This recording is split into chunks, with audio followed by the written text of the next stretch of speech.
মিতালি রান্নাঘর অ্যান্ড ব্লগে সবাইকে স্বাগত। আজকে একটা রেসিপি নিয়ে চলে এসেছি বন্ধুরা। এখানে 3টে ডিম রেখেছি। রেসিপিটা হলো ডিম ভাঙা রেসিপি। তাহলে চলুন কিভাবে হচ্ছে রেসিপিটা দেখে নেবেন। আমি ডিমটা সিদ্ধ করে নেব। ডিমটা সেদ্ধ হয়ে গেছে, এখন আমি ছাড়িয়ে নেব। তো এখানে আমি নিয়ে নিয়েছি 2টো টমেটো। টমেটোটা একটু বেশি লাগবে। আর এখানে একটা বড় পেঁয়াজ কুচিয়ে নিয়েছি, আদা নিয়ে নিয়েছি গ্রেট করে, কয়েকটা রসুন কুচিয়ে নিয়েছি আর লঙ্কা কুচিয়ে নিয়েছি। আর যা যা মশলা লাগবে আমি সমস্তটাই দিয়ে দেবো। তাহলে চলুন এরপর কি করছি নেক্সট স্টেপে। এখন আমি ডিমগুলোকে টুকরো টুকরো করে নেব।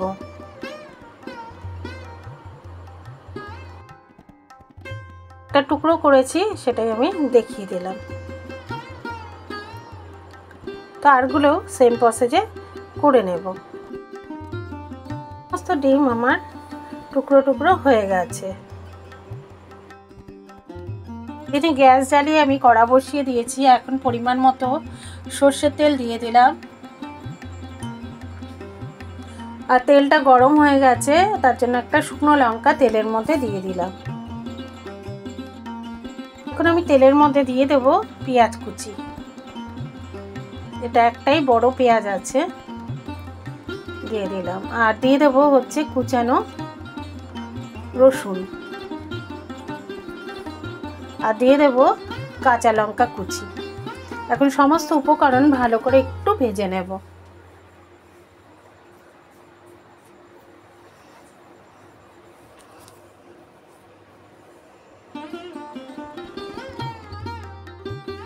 সমস্ত উপকরণ ভাজার পরে এখন আমি টমেটো 2টো এখানে দিয়ে দিলাম। তো এখন টমেটোটা একটু নরম করে নিতে হবে। তো ভালো করে আমি নাড়াচাড়া করে দিচ্ছি। আর এখন আমি একবারে নুন দিয়ে দিচ্ছি। আর নুনটা দেওয়ার পরে টমেটোটা আস্তে আস্তে নরম হয়ে যাবে। তো ভালো করে আমি নাড়াচাড়া করে দিচ্ছি। টমেটোটা কিন্তু নরম হয়ে গেছে বন্ধুরা। এখন একে একে আমি মশলাগুলো দিয়ে দিচ্ছি। এখন আমি দিয়ে দেব পরিমাণ মতো হলুদ গুঁড়ো,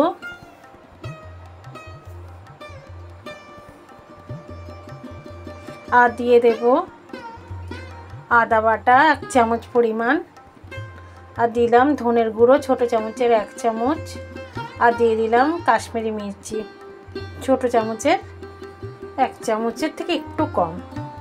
এখন ভালো করে উপকরণটা মিশিয়ে নেব।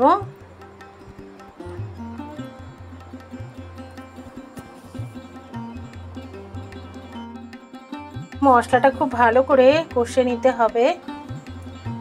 তো এখন আমি একটুখানি চিনি দিয়ে দিলাম স্বাদের ব্যালেন্সের জন্য।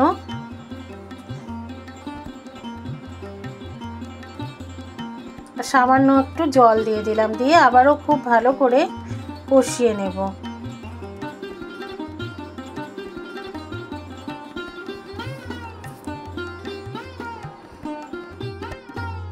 মশলাটা কষানো হয়ে গেছে। আমি কিন্তু ডিমগুলো ভাজিনি, এইরকম অবস্থাতেই আর কি ডিমটা আমি দিয়ে দিচ্ছি। ডিম কিন্তু ভাজবো না, না ভেজে এই রান্নাটা করছি।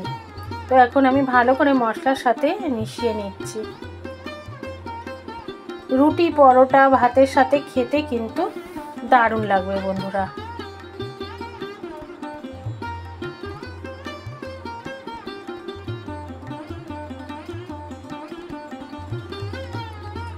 তো খুব ভালো করে মশলার সাথে মেশানো হয়ে গেল। এখন একটু জল দিয়ে দিলাম সামান্য পরিমাণ।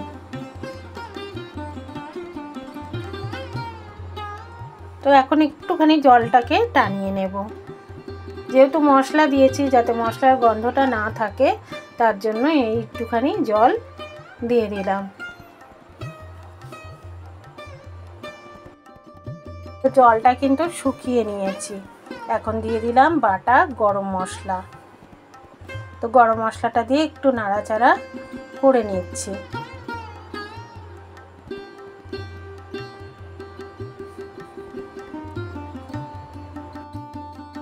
লাস্টে একটু গাওয়া ঘি দিয়ে দিলাম। তো গাওয়া ঘি দিয়েও ভালো করে আমি নাড়াচাড়া করে নিচ্ছি। তো রান্নাটা কিন্তু আমার অলমোস্ট হয়ে এসছে বন্ধুরা, অলমোস্ট ডান। তো এখন আমি সার্ভ করে দেব।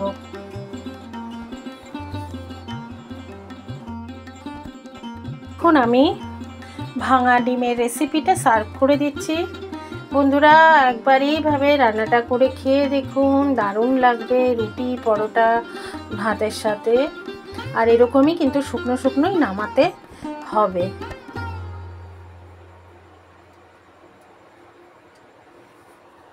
দারুণ টেস্ট হয়েছিল বন্ধুরা। ধনেপাতা থাকলে আপনারা একটু ধনেপাতা দিয়ে দিতে পারেন, আমার কাছে ছিল না এই জন্য দিইনি। একদম ফাইনাল লুক দেখিয়ে দিলাম বন্ধুরা ডিম ভাঙা রেসিপি। আপনাদের আশা করি ভালো লাগলো। ভালো লাগলে লাইক, কমেন্ট, শেয়ার আমার সঙ্গে জুড়ে থাকুন। বেল আইকনটা প্রেস করে দিন, আমি যখনই রান্না দেবো নোটিফিকেশন পেয়ে যাবেন। ধন্যবাদ। আপনারা সবাই ভালো থাকুন, সুস্থ থাকুন। আরেকদিন চলে আসবো আরেকটি রেসিপি নিয়ে আপনাদের মাঝে। আজকের মতো বিদায়, নমস্কার।